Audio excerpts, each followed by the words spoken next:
Okay. Now, what is internet? Internet is a worldwide system of computers, or internet is called network of networks. As we have discussed yesterday or in the last class के एक से ज्यादा computers को अगर हम एक साथ connect कर देते हैं, this is called network.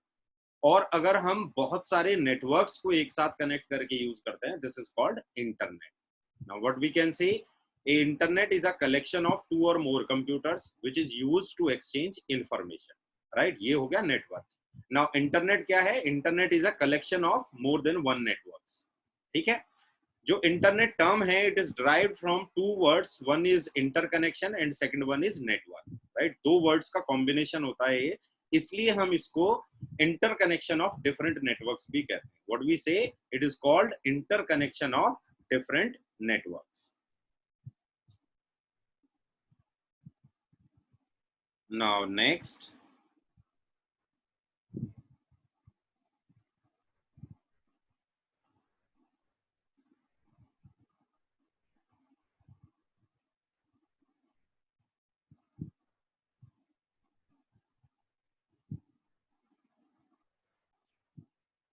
okay. Now next is, this is the structure how we can connect with the networks. Different computers are there, people are there, we can connect worldwide. Right. Now next is, what is the history of internet?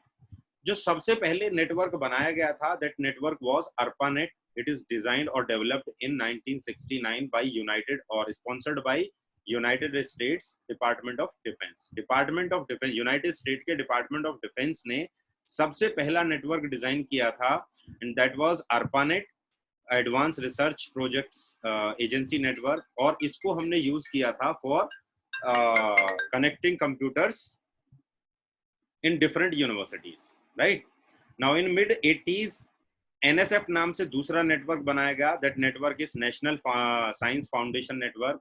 It is created by NSF, national science foundation, ये organisation का नाम है.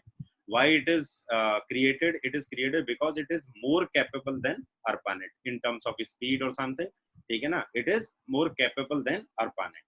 उसके बाद क्या हुआ, धीरे धीरे बहुत सारी प्राइवेट ऑर्गेनाइजेशंस ने, they have started to build their own networks, जिनको उन्होंने प्राइवेट नेटवर्क्स का नाम दिया. Like I am having one organisation ABC, तो ABC प्राइवेट नेटवर्क्स उसका नाम दिया. Now later in 1990s development start हुआ वर्ल्ड वाइड वेब का. Will discuss this world wide web later in detail. उसके बाद इंटरनेट पॉपुलर हुआ. उसमें हमने क्या किया, ARPANET और NSF नेट को एक साथ कनेक्ट कर दिया. राइट. और जो भी प्राइवेट नेटवर्क्स थे, उन सबको एक साथ कनेक्ट करके we have started using internet. Next, how the internet works, working कैसे कैसे होती है. नाउ जैसा कि हमें पता है कि इंटरनेट जो है, it is interconnection of more than one computer on the network. Right. ये नेटवर्क, एक नेटवर्क होता है, उसमें बहुत सारे कंप्यूटर्स कनेक्टेड होते हैं और कंप्यूटर एक दूसरे को मैसेजेस सेंड करते हैं. तो these are called nodes. Basically computer जो कनेक्टेड होते हैं नेटवर्क से, हर एक को एक नोड या वर्क स्टेशन आप बोल सकते हैं. हर एक वर्क स्टेशन या कंप्यूटर जो है, एक जगह से दूसरी जगह मैसेजेस को ट्रांसफर करता है. Now this communication can be done using TCP/IP protocol. Right? Protocol क्या होता है? Protocol is set of rules, कि किसी भी काम को करने के लिए वी डिसाइड सर्टेन रूल्स. जैसे कोई भी काम हमें करना है, like here we have decided that we will be having our class from 1 to 2. Right. तो ये and we have already decided that certain rules of the class, that you have to do, you have to you know go with these set of rules. Right. तो उसको हम क्या कहते हैं, in terms of network we call it protocol. तो जो पहला protocol है, which is you can say responsible for the communication of communication of between two or more computers, that is TCP/IP. Full form TCP/IP की है, transmission control protocol और internet protocol. ये basically combination होता है दो protocols का. One is transmission control and second one is internet protocol. Transmission control protocol और internet protocol जो मैनेज करता है transmission of data between a network. Transmission of data, वो फाइल्स भी हो सकती हैं, वो कोई और डेटा हो सकता है, डॉक्यूमेंट्स हो सकता है. राइट. अब इसकी वर्किंग क्या होती है, कैसे होती है? ये वर्किंग ऐसे होती है कि ये टीसीपी आईपी क्या करता है, वो जो भी डेटा आप सेंड कर रहे हो, जो भी डेटा आप भेजना चाहते हो, वो डेटा ब्रेक होता है पैकेट्स में, स्मॉल पैकेट्स में ब्रेक, स्मॉल पीसेस में ब्रेक करता है ये टीसीपी उसको, विच इज कॉल्ड पैकेट्स। और इंटरनेट प्रोटोकॉल का काम होता है कि वो उन पैकेट्स पे सोर्स और डेस्टिनेशन दोनों का एड्रेस पुट करता है, लाइक वो पैकेट्स कहाँ भेजने हैं। सोर्स और डेस्टिनेशन दोनों क्यों किए जाते हैं? इन केस अनडिलीवर्ड पैकेट होता है कि किसी वजह से डेस्टिनेशन पे नहीं पहुंच पाया, तो डेटा लॉस ना हो, वो सोर्स के पास वापस आ जाए। Just like you use courier services whenever you want something to anybody, maybe a letter, maybe a product, तो आप क्या करते हैं, उस पर सोर्स और डेस्टिनेशन, टू और फ्रॉम दोनों एड्रेस डालते हैं। टू एड्रेस डेस्टिनेशन का होता है कि यहाँ पहुंचना है, वो इस पर्टिकुलर पर्सन के पास पहुंचना है वो, और अगर वो उस पर्सन के पास नहीं पहुंचता है, आपने देखा होगा कि प्रिंटेड स्लिप्स भी कुरियर्स पे लिखी हुई होती हैं, उस पर लिखा हुआ था if undelivered send to this address, और नीचे भेजने वाले का एड्रेस होता है। तो these small pieces are called packets और डेटाग्राम्स। नाउ हर एक पैकेट पे, जैसा कि मैंने बताया, जो एक्चुअल डेटा एड्रेस या एक्चुअल हर एक पैकेट जो है वो एक्चुअल डेटा कंटेन करता है, और उस पे एड्रेस वाला पार्ट जो है वो इंटरनेट प्रोटोकॉल मैनेज करता है। एड्रेस जो है डेस्टिनेशन और सोर्स का, वो मैक्सिमम 1500 कैरेक्टर का 1500 कैरेक्टर तक का हो सकता है, उससे कम भी हो सकता है। मैक्सिमम लेंथ जो एड्रेस की है that can be 1500 characters, right? Now next is what is the functioning of TCP/IP? As I have already told you कि TCP उसको ब्रेक करता है पैकेट्स में, और उसको ट्रांसफर करने से पहले, डेटा का ट्रांसमिशन होने से पहले TCP उसको पैकेट्स में ब्रेक करता है, और डेस्टिनेशन एंड पे TCP ही उसको रीअसेंबल करता है ओरिजिनल मैसेज में। आईपी एड्रेस पार्ट हैंडल करता है, वो उस पे करेक्ट एड्रेस पुट करता है, जिससे कि गेटवे ये डिसाइड कर सके कि एक्चुअली किस पर्टिकुलर नेटवर्क पे इस पैकेट को या जो अदर पैकेट्स हैं उनको जाना है, राइट? नाउ नेक्स्ट आते हैं यूसेज ऑफ इंटरनेट। तो आप लोग सब यूज करते हैं इंटरनेट, हम भी मैं भी यूज करता हूँ इंटरनेट। डिफरेंट यूजेस क्या हो सकते हैं इंटरनेट के? जैसे ई कॉमर्स है।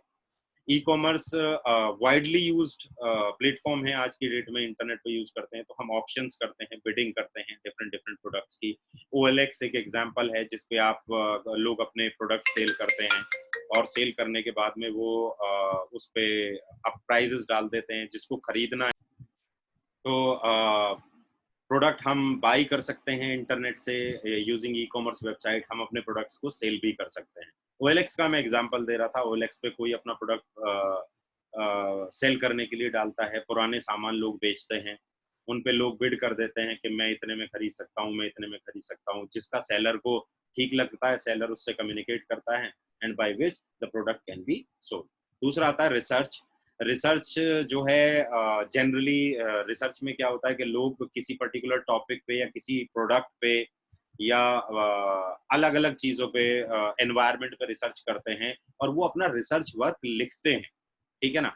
And that research work finally will published in some magazines और जर्नल्स, ठीक है ना? वो उन पे पब्लिश हो जाता है। तो वो पहले क्या होता था, पेपर की फॉर्म में आता था। Now the things are change. अब जर्नल्स जो हैं वो ऑनलाइन पब्लिश हो जाते हैं, मैगजीन्स भी ऑनलाइन पब्लिश होती हैं। There are so many information which can be put on the internet. लोग ब्लॉग बना के डाल देते हैं, बहुत सारी चीजें हैं अवेलेबल। एजुकेशन। एजुकेशन में ई लर्निंग एक प्लेटफॉर्म है। ई लर्निंग क्या होता है कि आप इंटरनेट ओपन करें, यूट्यूब के थ्रू आप पढ़ सकते हैं।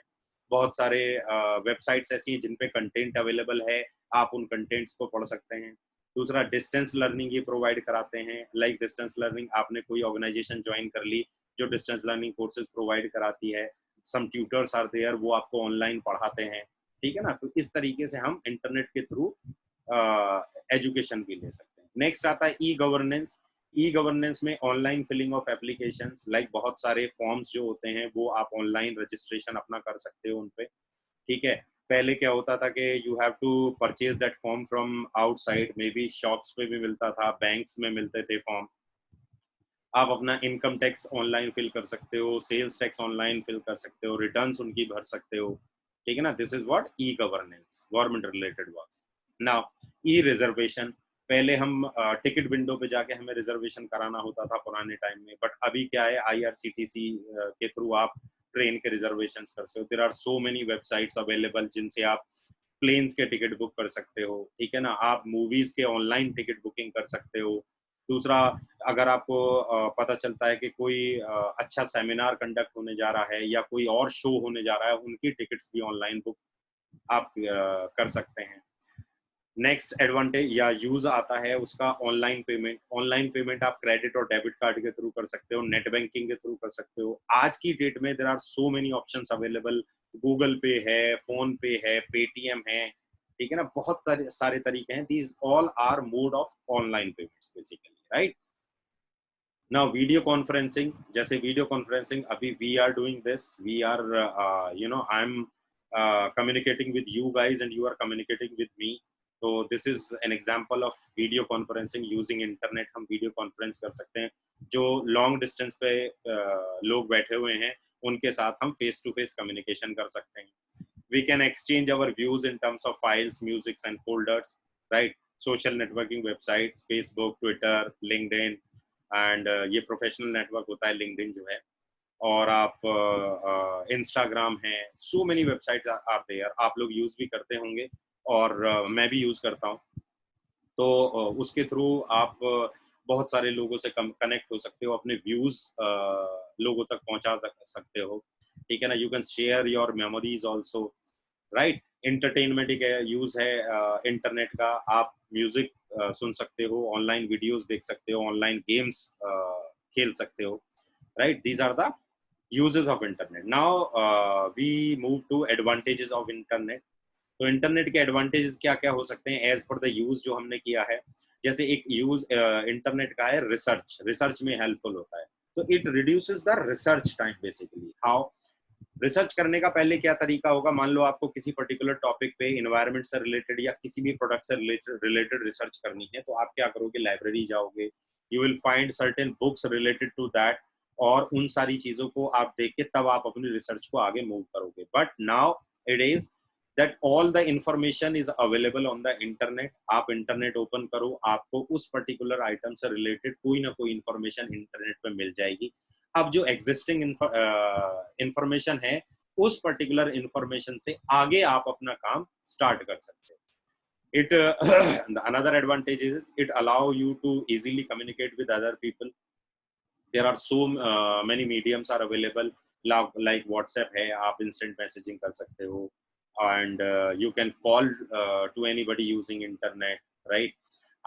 Video conferencing is another advantage, use भी है और वो advantage भी है, right? तो आप easily communicate कर सकते हो लोगों से। बहुत सारी चीजें हैं, चैट के ऑप्शंस होते हैं, गूगल हमें प्रोवाइड कराता है हैंग आउट के थ्रू, फेसबुक हमें मैसेंजर के थ्रू प्रोवाइड कराता है। So many mediums are there. Now in global reach enables one to connect everyone on the internet, ठीक है।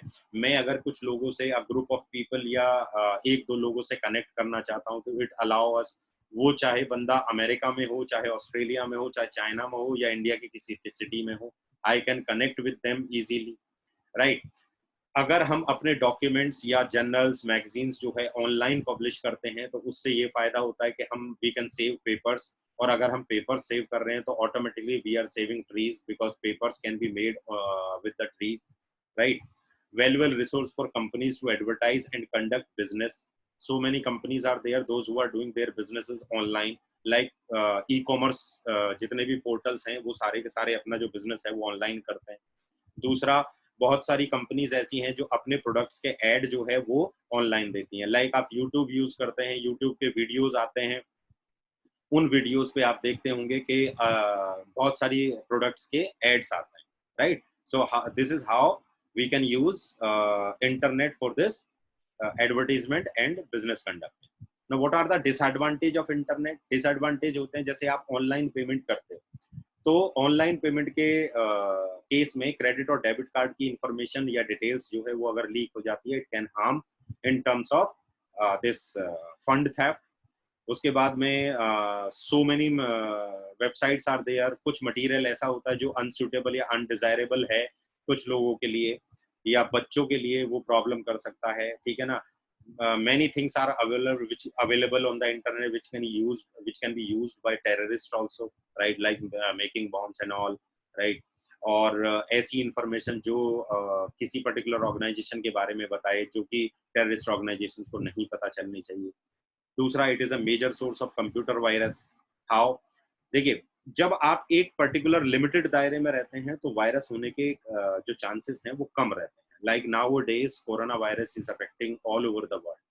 So it is said or it is instructed by WHO or the government के you should stay at your home.